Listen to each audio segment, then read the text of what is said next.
Hello and welcome to Bedtime Stories ASMR. Tonight we read Irish, Faerie, and Folktales.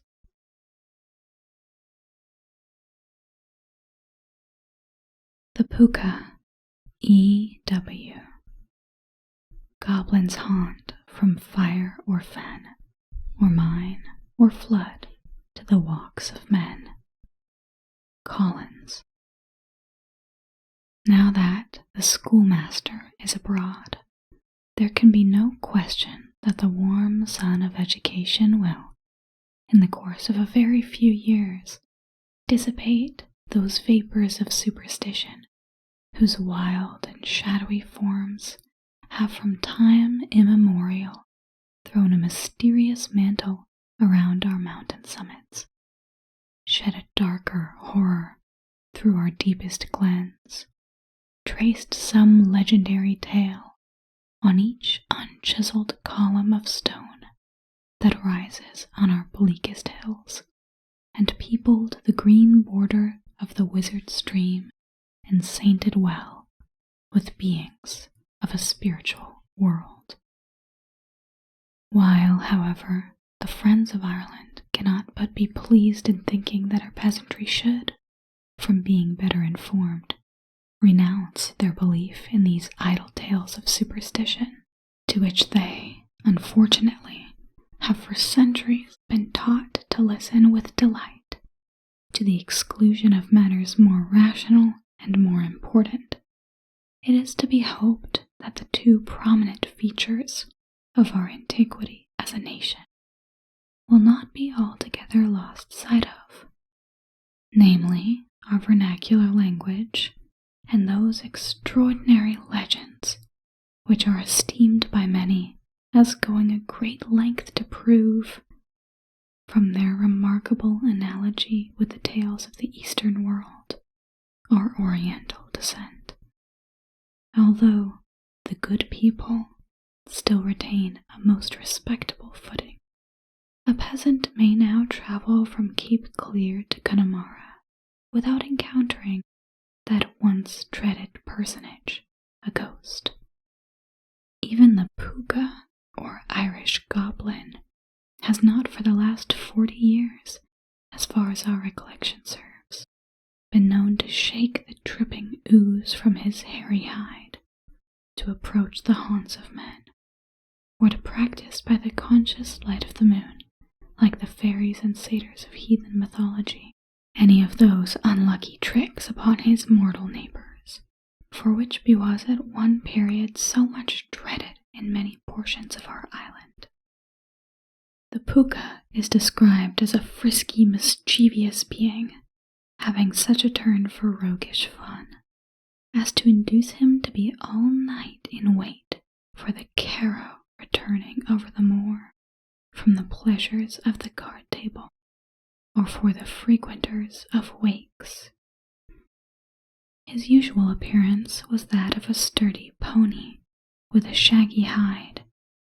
He generally lay couched like a cat in the pathway of the unfortunate pedestrian. Then, starting between his legs, he hoisted the unlucky wretch aloft on his crupper, from which no shin-breaking rushings by stone walls, no furious driving through white thorn hedges, or life-shaking plunges down cliff and quagmire could unseat him. The first crowning of the March cock respited the sorrowful rider, who generally ended his dear-bought tour by a tremendous fling from the Pookah's back into some deep bog hole or thorny brake, where 10,000 prickles reared their points to drink the blood of his bruised and broken flesh. On the other hand, he is reported to commiserate the lot of the benighted traveler, and there are some instances on record of his having gently trotted beneath the wayfaring cottager for many a mile to the neighborhood of the well-remembered cabin on the heath. Faerie Pookah in the county of Kerry was, as its name imports, the haunt of one of those imaginary monsters. This faerie, or marsh, belonged to Tim Dorney, a snug farmer whose ancestors for many years occupied the adjacent farm, and who, honest men in that golden age, never found it necessary to disturb the goblin in the favorite haunt by reclaiming his dreary abode. But when the farm which his grandfather tilled came into Tim Dorney's occupation, a taste for improvement and the necessary expenditure of a large and increasing family induced him to cross-cut Faerie Pookah by drains and ditches, and 2 summers had hardly passed when this haunt of the wild goose and the dark mischievous goblin afforded a heavy sword of hay and firm footing for man and beast. The Pookah, thus beaten up and driven from the marsh, naturally turned his thoughts to the meditation of revenge on him who, with profane hand, rent asunder that sacred veil which the superstition of ages had woven round the dreaded spot. Tim was a painstaking, industrious peasant, and accustomed to traverse his farm every night to ascertain that no neighboring cattle trespassed on his ground. One night, as he returned along the border of the marsh, he saw something shaped like a dark-colored, long-tailed pony lie in the narrow way directly across his path, and before he could slip aside to shun the lurking apparition, the Pookah, for it was he, suddenly started between the legs of the terrified farmer and bore him off the ground. The goblin rushed along with the speed of the whirlwind, and Tim's first moment of reflection was employed in a fruitless attempt to fling himself to the ground, but he found that some invisible hand had bound him to the back of his supernatural enemy. It would be tedious to recount the hard rubbings against the stone walls, and the wild rushings through quickset hedges that Tim Dorney endured, while the rapidity of his flight completely derived him of breath and utterance. At last, they rushed toward a tall cliff, which frowned in a horrid gloom above the deep river, and intercepted by its giant bulk the yellow light of the moon that gilt the mountain tops, quivered in the rustling foliage of the trees, and, brightening in its advance, burnished the trembling waters with liquid fire. The Pookah pushed with unabated speed to the edge of the rock, then suddenly stopped, as if to add to the death pang of his agonized victim by a previous view of the fearful height and the dark waves that curled among the pointed rocks below. Tim Dorney, now concluding that all of his life would be ended for him in the next plunge, yelled a shriek of unutterable dismay. The tall cliff returned the piercing sound, which, with the scream of the startled wildfowl and the demon voice of the Pookah, that combined the mockery of human laughter with a wild, indescribable howl, blended in a horrid unison along the lonely glen. Whether the Pookah was satisfied with thus inflicting the pangs of a frightful death by anticipation, or that he possessed no power over human life, does not appear, but in the next moment he started from the fearful cliff, and returning through the deep ravines and tangled underwood to a furze brake that skirted the border of a standing pool, plunged his unfortunate rider among the sharp bushes. Happy in his deliverance, he heard the troubled waters of the dark pool resound to the plunge of the returning Pookah, beheld his uncouth figure glance darkly along the moor, till the lessening form grew dimly faint in the moonshine, and the hurried splashing of his rapid hoof broke the silence of the night no more. Tim, as may naturally be supposed, made the best of his way to the cottage, and being of true Milesian origin, determined on having his revenge upon his fiendish enemy. It was a fine night in the month of August, when Tim Dorney, having sufficiently recruited himself after his adventure of wild horsemanship, walked forth, like him that hath his quarrel just, doubly armed.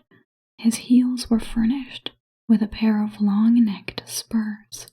that bore rowels contrived at the next forge, which could goad a rhinoceros to death.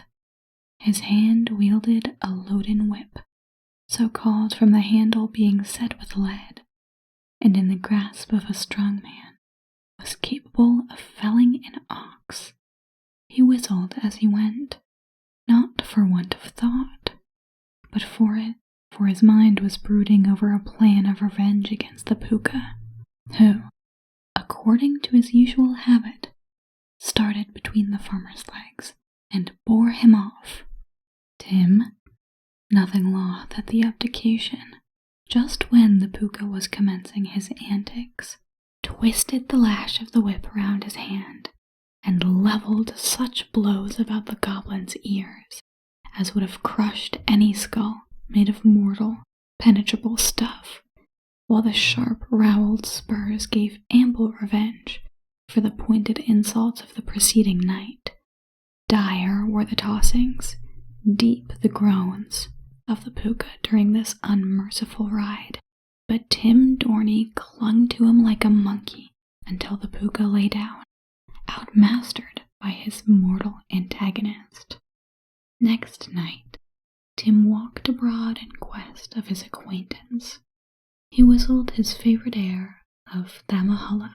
to lull the suspicions of the latter, who held aloof, quite on his guard, eyeing the other from his lurking place, and breaking his usual taciturnity by asking, in an uncouth voice, the well-remembered question, "Will Nagrin earth? Have you sharp things on?" Some years now had rolled their seasons round, and the Pookah seemed to have entirely forgotten his antagonist and his ancient dwelling of the marsh. When Tim Dorney had occasion to visit a gossip's sister's cousin's brother-in-law, who had lately come home after an absence of 25 years on board a man-of-war, the credit side of the account sheet of this seaman's life was fraught with a copious list of wonders, all his travels history, and a pension of 9 pence a day. On the debtor side stood the loss of the right arm, the closing of his starboard eye, and sundry minor details received in the duty of boarding and cutting out, with occasional tavern scuffles. Tim was highly delighted at the tough yarn of his old acquaintance, heard with gaping wonderment the recital of a battle with a French 74 off the island of Elba, where the realtor lost his precious arm, an encounter with a Saley rover which they had sent down to old Davy, and a dreadful storm near the island of Malta, of voyages along the coast of Tunis, where the people are all musicianers, by Tripoli, famous for its wrestlers, and a journey through the desert of Barca, where the inhabitants, men and women, have dogs' heads. The ale of a neighboring shebeen greatly improved the sailor's turn for narration, and though the rain poured in torrents through the grass-grown roof of the cabin, yet the night flew on with songs and clatter, and the ale was growing better. But Tim being retained that night to form one of a party that had engaged to play at cards for 200 of herrings, and as he was a famous caro, he could not disappoint his friends, who mainly depended on Tim's address to carry off the wager. The rain had now ceased, and after grasping the sailor's hand and requesting his company on a given night at Pookah, he departed. The moon, yet obscured by heavy clouds, cast a sad and sickly gleam along his path, which, winding round a precipitous descent, led into the bosom of a deep glen, where the turbid mountain torrents had swelled into muddy waves the clear and beautiful brook that erewhile had bubbled with soothing murmurs along the yellow pebbles. There was no sound on the hill, save the plaintive howl of the watchdog, baying the broad round moon. The night wind slightly shook the thin foliage of the decaying wood that surmounted the steep sides of the glen, and the hoarse, hollow sound of the roaring river, that would seem to a fanciful ear the boding voice of the water fairy, echoed along the distant banks.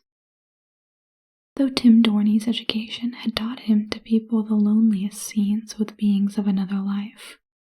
yet he passed unappalled to the brink of the torrent, and sighed to behold the force of the stream left him little chance of crossing over with safety. While he loitered along the bank, he was agreeably surprised to behold in a little cove which led into a ford a small horse resembling a Kerry pony. He was tied by a halter,